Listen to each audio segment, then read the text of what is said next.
오늘은 대림절 첫 주일입니다. 독생자 예수 그리스도께서 그 하늘 보좌를 버리시고 높고 높은 별을 넘어서 낮고 천한 이 땅에 오셨습니다. 예수님께서 이 땅에 오신 목적이 무엇이겠습니까? 단순하고 명료하고 분명합니다. 그 어둠의 세력들에게 눌리는 그런 심령들을 해방시켜서 자유케 하고 하늘의 생명을 누리면서 살게 하도록 하기 위함이에요. 그리고 그런 목적을 이루는 도구로 교회를 세우기 위함이었습니다. 그래서 교회가 중요하다고 말씀드렸죠. 교회가 건강해야 돼요. 교회가 그 무심령들에게 하늘의 생명을 나눠주는 하나님의 거룩한 도구 역할을 감당해야 됩니다. 그러기 위해서 예수님께서 이 땅에 오신 것이에요. 그 예수님 이 땅에 오실 때 예수님의 그 마음속에 교회가 자리 잡고 있었던 것입니다. 베드로가 주는 그리스도시요 살아계신 하나님의 아들입니다 이렇게 고백했을 때 주님께서 참 기쁘게 여기시면서 야, 참 베드로야 너 참 잘했다. 그러나 이것을 알게 한 네가 아니라 하나님이셔. 너 교만하면 안 돼. 그리고 내가 이 반석 위에 내 교회를 세우겠다 했습니다. 비로소 이 예수님께서 베드로에게 내가 이 반석 위에 내 교회, 예수님 교회를 세우겠다. 그 예수님께서 이 땅에 오실 때 그 마음속에 고이 간직했던 비밀을 말씀해 주셨어요. 교회를 세우기 위해서 왔다는 거예요. 그래서 그 교회는 음부의 권세가 이기지 못할 것이라 그랬습니다.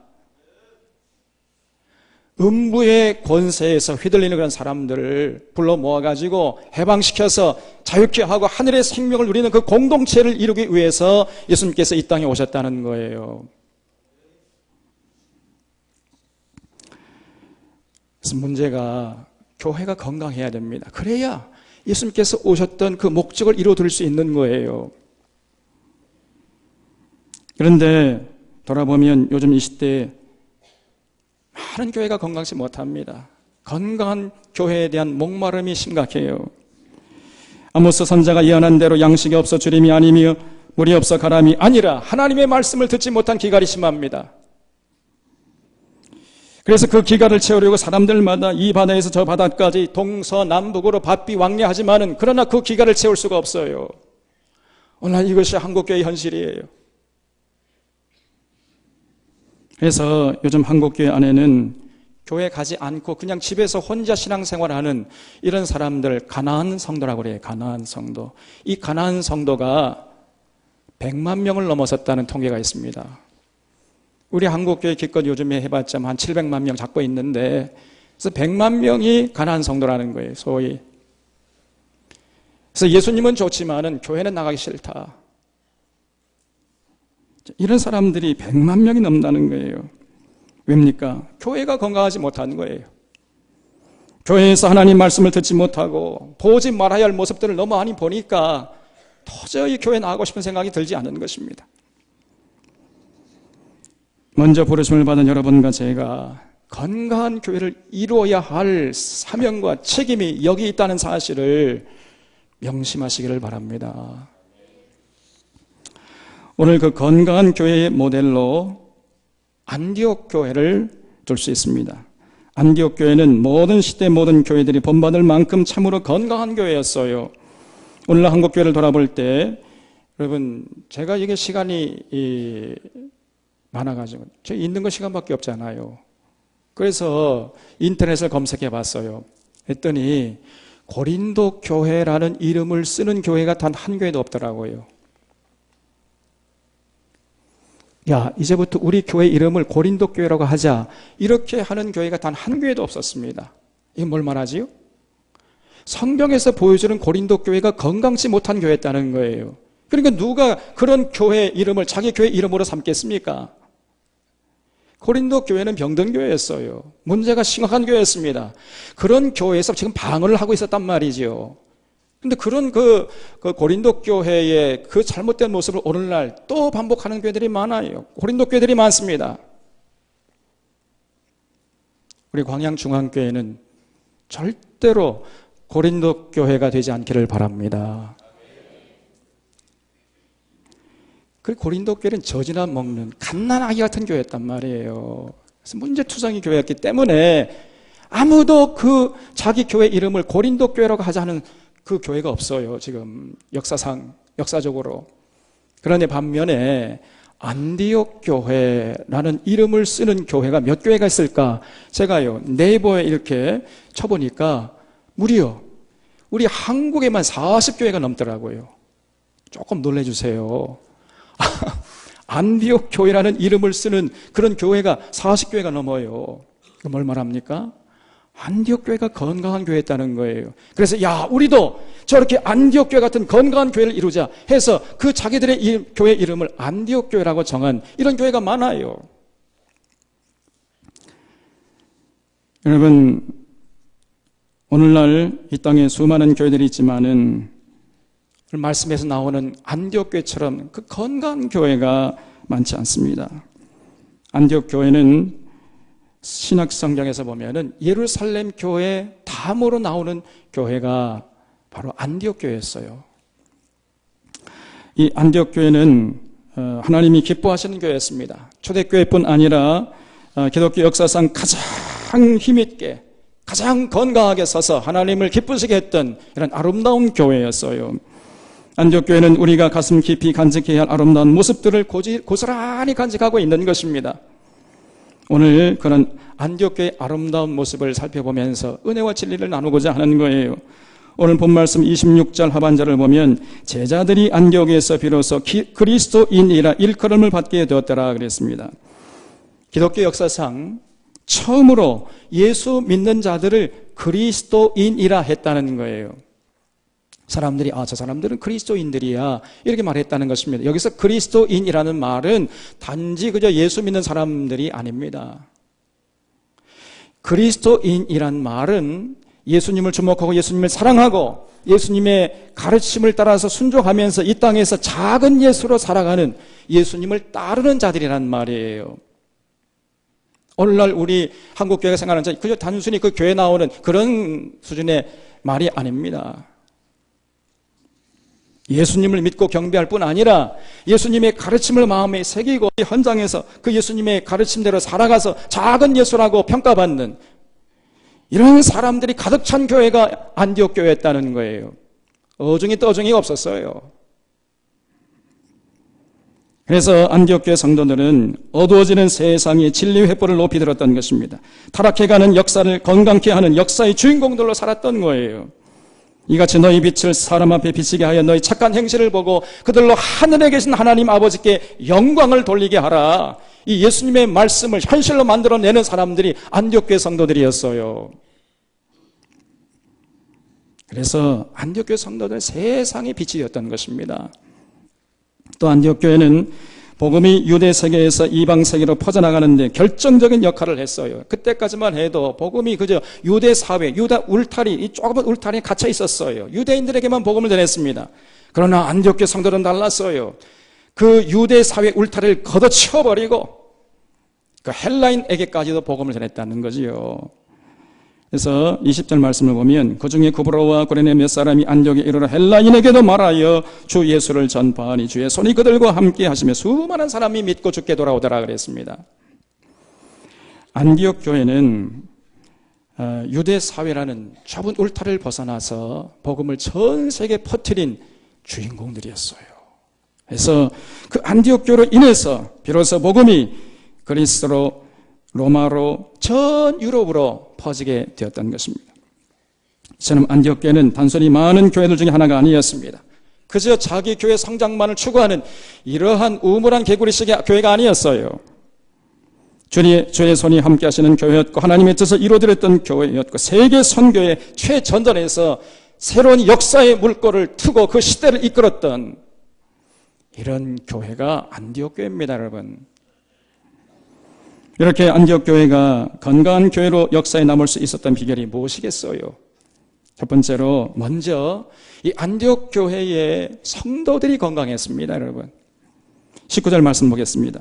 그때 스데반의 일로 일어난 환란으로 말미암아 흩어진 자들이 베니게와 구브로와 안디옥까지 이르러 말씀을 전했다고 그랬습니다. 여기 보면 스데반의 일로 일어난 환란이라고 그랬는데 이 사건이 사도행전 7장의 사건이에요. 스테반이 그 순교를 당했잖아요. 예수 믿는다는 이유 하나만으로 돌에 맞아 죽었습니다. 당시가 그렇게 아주 거친 시대였어요. 예수 믿으면 죽임을 당하는 살벌한 시대였습니다. 이런 극심한 박해를 피해서 사람들이 고향을 버리고 뻘뻘이 흩어져 가지고 그 중에 일부가 안디옥까지 와가지고 그래서 세워진 교회가 안디옥 교회였다는 거예요. 그렇기 때문에 그 안디옥 교회 성도들 이 자체가 그 구성원들이 건강했습니다. 이것이 안디옥 교회가 건강한 교회가 될 수 있었던 가장 중요한 비결이에요. 그들은 예수 그리스도를 통해서 죄에서 종로를 타던 인생에서 벗어났습니다. 더 이상 죄의 종로를 타면서 세상에 휘둘린 인생이 아니었어요. 거짓과 위선의 껍데기를 부수고 하늘의 생명을 누리던 자들이었습니다. 이런 자들이기 때문에 어떠한 핍박이 다가온다 할지라도 저들은 두려워하지 않고 낙심하지 않고 하나님의 은혜를 맛보려고 자기의 기득권을 포기했어요. 부귀영화 포기했습니다. 팥죽 한 그릇에 장자권을 팔아먹던 에서 같은 사람들은 안디옥 교회에서는요, 눈을 씻고 찾아볼래 해도 찾아볼 수 없었어요. 그런 사람들은요, 안디옥 교회에 발도 붙이지 못했던 거지요, 사실은. 들어오면 또 반드시 변하는 것이고. 하나님의 은혜를 세상의 욕망과 세격거리로 바꾸는 어리석은 자들을 볼 수 없었습니다. 이것이 안디옥 교회가 건강한 교회가 될 수 있었던 첫 번째 비결이에요. 여러분, 오늘날도 마찬가지입니다. 성도들이 건강해야 돼요. 성도들의 의식이 깨어 있어야 됩니다. 성도들의 수준이 높아야 돼요. 노무현 대통령께서 퇴임하시기 전에 이런 말씀을 하신 것을 기억합니다. 시민 정신이 살아 있어야 민주주의도 누릴 수 있고 유지될 수 있습니다. 이런 말씀을 했어요. 제가 그때 그 노무현 대통령의 마음은, 심정을 지금 조금 이해할 수 있을 것 같습니다. 교회도 마찬가지입니다. 성도들이 깨어 있어야 돼요. 이제 성도들이 아무 생각 없이 그저 교회에서 보기만 받으면 그만이지 그런 수준이라면 절대로 건강한 교회를 세울 수 없습니다. 돌아보면 지금 이 땅에 많은 교회들의 성도들의 수준이 그 정도예요. 심지어 복음을 세격거리로 전락시키는 사람들이 많습니다. 그저 세상에서 출세하고 부귀영화 누리고 자신의 욕망과 욕심을 채워주는 이런 것으로 복음을 전락시켜요. 사도 바울의 고백처럼 썩어지지 아니하는 하나님의 영광을 썩어진 사람과 버러지 형상의 우상으로 바꿔버린 사람들이 많습니다. 이 시대의 많은 성도들도 갈라디아 교회 성도들처럼 영으로 시작했다가 육으로 끝나고 있어요. 그러나 적어도 안디옥 교회 성도들은 그런 사람은 단 한 사람도 없었습니다. 또 그런 사람들은 교회에 발 붙일 수가 없었어요. 예수 믿으면 죽는데 어떻게 그런 생각을 가지고 교회에 나올 수 있겠습니까? 그래서 그들은 복음을 위해서 자기 목숨을 내놨어요. 자기 모든 기득권을 포기했습니다. 예수님의 가르침을 통해서 진리를 무장하고 참 평안과 기쁨과 자유를 누리면서 세상의 빛으로 살았어요. 오늘 중앙의 성도들 가운데서도 하나님 앞에 안디옥 교회 성도들처럼 서는 자들이 가득 차기를 바랍니다. 세상에 썩어질 것을 팔아 복음을 살지언정 복음을 팔아 세상에 썩어질 것을 사는 어리석은 이런 자들이 한 사람도 없기를 바랍니다. 진실로 예수 그리스도를 올곧게 믿고 따르는 안디옥 성도들로 가득 찬 중앙교회가 되시기를 주님의 이름으로 축원합니다. 두 번째 비결이 22절에 기록되어 있습니다. 예루살렘 교회가 이 사람들의 소문을 듣고 바나바를 안디옥까지 보내니 그랬어요. 안디옥 교회가 놀랍게 부흥하는 모습을 보면서 예루살렘 교회가 그들을 지도할 지도자로 바나바를 파송했다는 거예요. 이 바나바가 어떤 사람이었습니까? 24절을 보면 바나바는 착한 사람이요 성령과 믿음이 충만한 사람이라 그랬습니다. 먼저 바나바는 착한 사람이었어요. 여러분, 교회 지도자는 착해야 됩니다. 착한 사람이 돼야 돼요. 착한 사람이라는 말은요,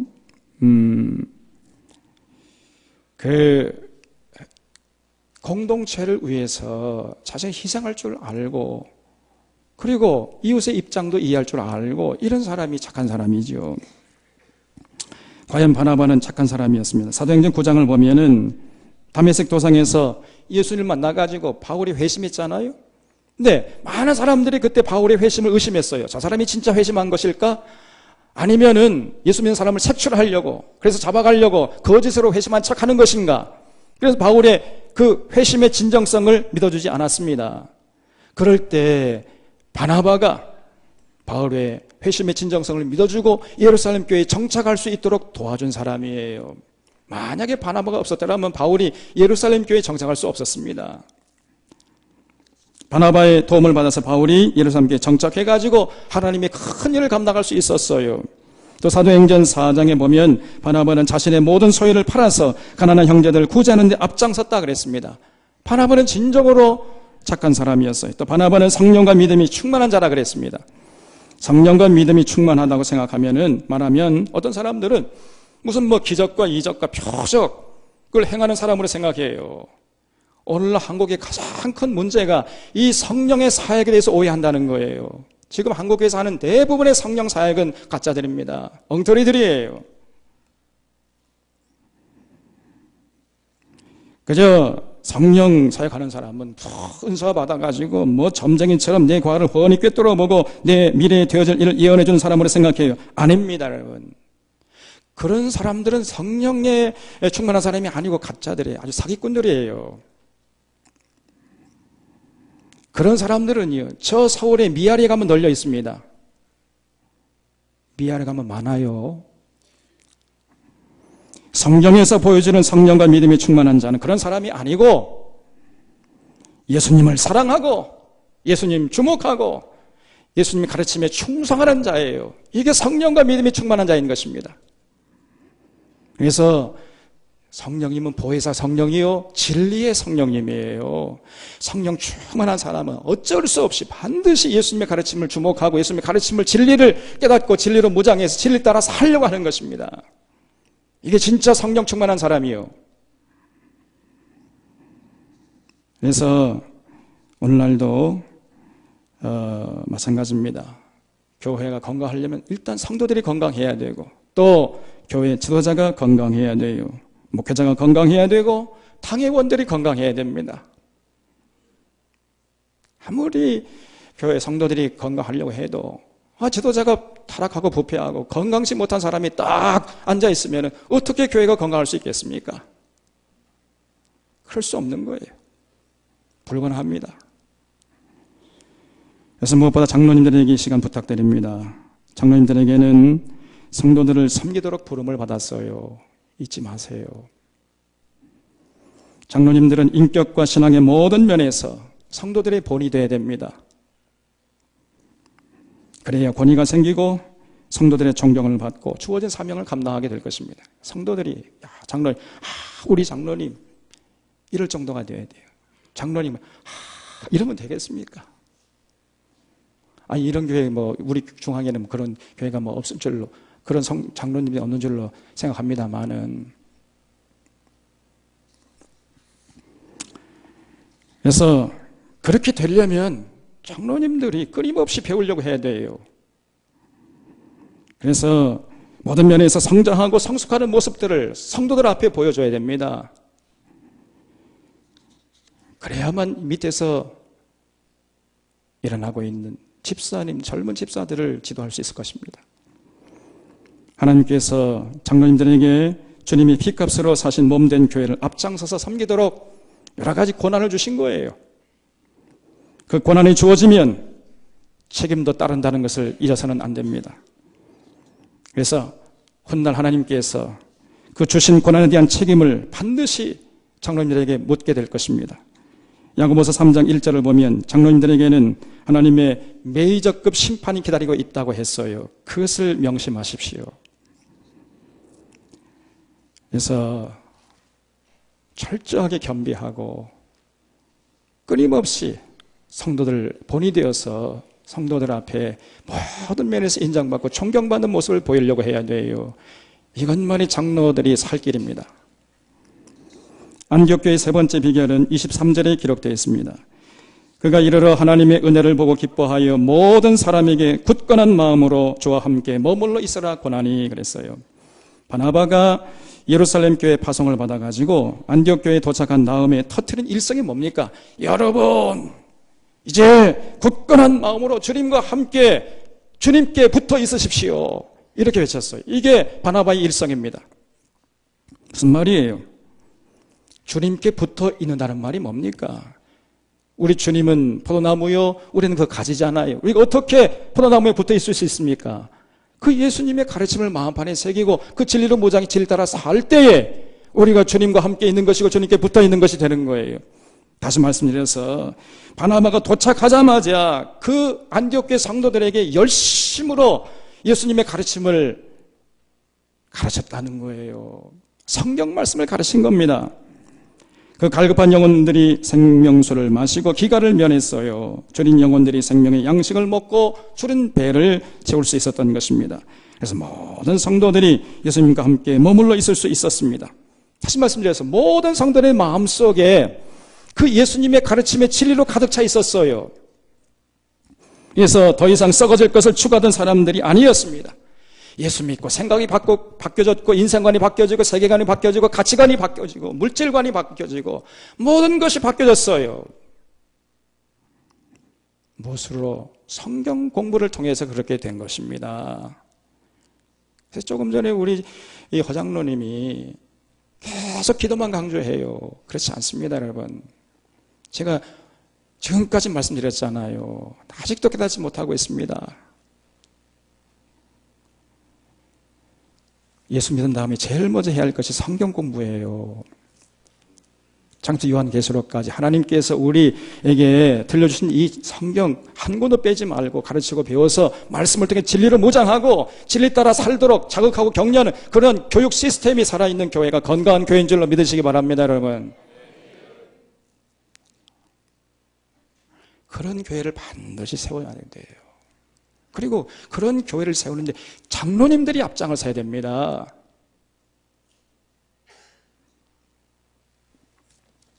그래야 님들이 하나님께 받은 사명을 잘 감당할 수 있게 될 것입니다. 그래서 이 안디옥 교회 성도들은 그런 교육의 혜택을 받았어요. 그래서 어떻게 사는 삶이 바른 삶이, 어떻게 사는 삶이 가치 있는 삶이, 진정으로 기쁨을 누리는 행복한 삶인지, 무엇이 참이고 무엇이 거짓인지 똑바로 분별할 줄 알았습니다. 안디옥 교회는 이런 굳건한 마음으로 주께 붙어있는 성도들로 가득 찬 교회였어요. 근데 이렇게 될 수 있었던 것은 바울의 힘이 컸습니다. 바나바가 그 일을 혼자 하다 보니까 너무나 자식이 부족하다는 것을 깨닫고 안 되겠다. 누가 이 일을 좀 힘있게 해줄 사람이 없을까 생각하다가 바울을 생각해낸 것입니다. 이 안디옥 교회는 유대인들과 헬라인들로 구성된 교회였습니다. 그래서 유대인들과 헬라인들을 동시에 이해할 줄 알고 가르칠 수 있는 이 두 개의 문화를 수용해가지고 가르칠 수 있는 사람이 누굴까 생각하다가 바울을 생각해낸 거예요. 그래서 바울이야말로 유대인 중에 유대인 아니었습니까? 또 헬라 문화에 정통한 사람이었어요. 그래서 이런 바울을 찾아 나섰습니다. 25절 말씀에 보면 바나바가 사울을 찾으러 다소에 가서 만남에 안디옥에 데리고 와서 둘이 이 교회에 1년간 모여 있어 큰 무리를 가르쳤고 제자들이 안디옥에서 비로소 그리스도인이라 일컬음을 받게 되었더라 그랬습니다. 바나바가 다소까지 가서 바울을 모셔왔다는 거예요. 그 안디옥에서 다소까지 거리는요, 저도 거기 가봤습니다. 약 편도로 한 250km 정도 돼요. 그러면 왕복 한 500km 되는 굉장히 먼 거리, 여기서 한 대전 정도까지 되는 거리예요. 가는데 옛날에 뭐 교통수단 없었잖아요. 가는데 한 달, 거기서 일 보는데 한 달, 또 마치고 오는데 한 달, 한 석 달 정도 투자해가지고 바울을 안디옥까지 모셔와가지고 바울로 하여금 그 교회를 사역하게 했다는 것이죠. 자, 그러면 바울이 도착해가지고 뭘 했겠습니까? 다른 거 한 것이 아니고 당시에 성경에 있던 구약 성경을 가르치는 일을 했어요. 오늘 말씀 보면 1년간 가르쳤다 그랬습니다. 여러분, 단순히 복음만 전한다면요 1년 가르칠 거리가 없잖아요. 주 예수를 믿으십시오. 예수님께 십자가에 죽으시고 부활하셨습니다. 그 정도면 뭐 하루면 되잖아요. 1년 동안 가르쳤다는 거예요. 매일같이. 그럼 뭘 말하는 겁니까? 구약 성경을 가르친 거예요. 구약 성경을 통해서 그 구약 성경에서 약속했던 메시아가 바로 예수님이다. 이거를 가르쳤던 것입니다. 그래서 훗날 바울이 에베소 교회에서 2년 동안이나 두란노 서원이라는 곳에서 매일같이 모여가지고 성경을 가르쳤는데 그 전의 경험이 바로 안디옥 교회에서 1년 동안 가르친 경험이 있었기 때문에 가능했던 거예요. 이런 면에서 안디옥 교회 성도들은 참으로 행복한 사람들이었습니다. 진리에 대해서 무지하고 영안이 닫혀있던 사람들이라 할지라도 그 안디옥 교회, 그 신앙 공동체에 들어오기만 하면요, 영안이 열렸어요. 성경 보는 눈이 열렸습니다. 말씀을 올바로 배워가 진리를 깨닫게 되고 하나님의 은혜와 진리 가운데 참 자유롭게 세상에 나가서 구별되게 거룩하게 사는 사람들로 가득 찼단 말이지요. 그야말로 안디옥 교회는 단순히 사람들 불러 모아놓는, 그래서 사람들 다 불러 모아가지고 배나도 지옥 자식이 되게 하는 이런 교회가 아니었습니다. 인도디에 오는 성도들에게 성경 말씀을 가르쳐서 거듭나게 하고 진리로 무장케 해서 진리로 승리케 하는 이런 교회가 안디옥 교회였어요. 이렇게 복된 삶을 살게 해주는 시스템이 살아있는 교회가 안디옥 교회였습니다. 우리 광양중앙교회가 이런 안디옥 교회 같은 교회가 되시기를 진심으로 축원합니다. 건강한 교회를 이룬 세 번째 비결이에요. 그래서 광양중앙교회도 성경의 중요성을 인식하고 성경을 가르치고 배우는 교회가 되시기 바랍니다. 부분적으로 미흡하게 파편적으로 구주제별로 조금 성경 공부하면 성경 공부 다 했다 이렇게 생각하면 안 됩니다. 성경 공부한 게 아니에요. 지금 한국교회는 급속하게 변질되어 가고 있습니다. 신천지, 여호와의 증인, 안성홍 증인회, 구원파 등등 그 이단들이 창궐하고 있어요. 또 교회 안에는 이미 어그러진 말을 하는 사람들이 깊숙이 들어와 있습니다. 이제 어떻게 거슬을 써면 대세가 되어가고 있어요. 번영신앙과 기복신앙과 신비주의 신앙으로 이미 한국교회라는 배가 파산한 지 오래됐습니다. 세월호처럼 지금 바닷속으로 침몰해가고 있는 과정이에요. 이런 상황에서 교회의 위기를 극복할 수 있는 유일한 비결이 성경으로 돌아가는 길이에요. 아직은 늦지 않았습니다. 아직은 기회가 있어요.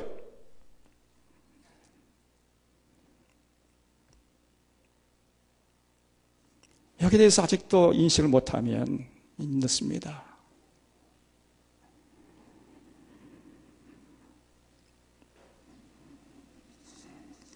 광양중앙교회는 진실로 성경을 통전적으로 가르쳐서 진리를 분별하고 진리로 무장하는 그런 교회로 하나님 앞에서 우뚝 설 수 있기를 주님의 이름으로 축원합니다. 사도행전 20장 32절 말씀으로 제가 권면하고 싶습니다. 지금 내가 여러분을 주와 및 그 은혜의 말씀께 부탁하노니 그 말씀이 여러분을 능히 든든히 세우사 거룩하게 하심을 입은 모든 자 가운데 기업이 있게 하시리라 그랬어요. 말씀의 진리가 교회를 거룩하게 세워간다는 것을 잊지 말아야 돼요. 그래서 여러분 제가 말씀했잖아요. 모이면 기도하고 흩어지면 전도하자. 그건 옛날 구닥다리예요. 지금 세대가 어느 세대인데 그런 얘기를 아직도 붙잡고 있습니까?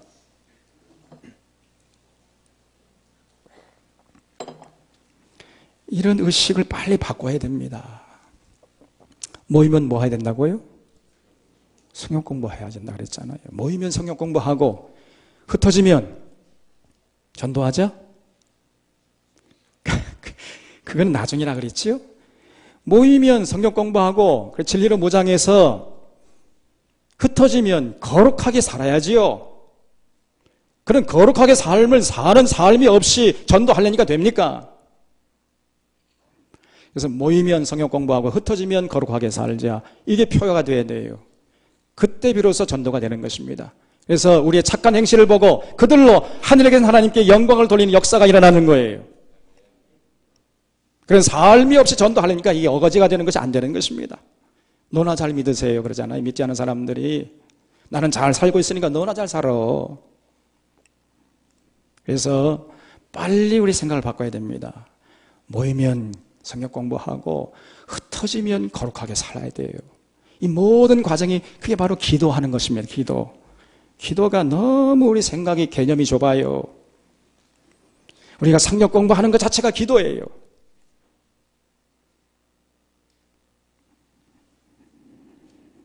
안디옥 교회가 건강한 교회가 될 수 있었던 비결은 무엇보다 성도들이 건강했습니다. 안디옥 교회는 교회 지도자들이 건강했어요. 목회자가 건강했고 당회원들이 건강했습니다. 그래서 그들은 다른 거 하지 않고 오직 교회의 본질이요 근본이 성경을 주목하고 성경을 가르치고 배우는데 혼신의 힘을 다했어요. 그래서 성경 진리를 모장시켜서 진리 따라 살도록 자극하고 격려하고 이끄는 이런 사명을 감당하는 교회가 안디옥 교회였습니다.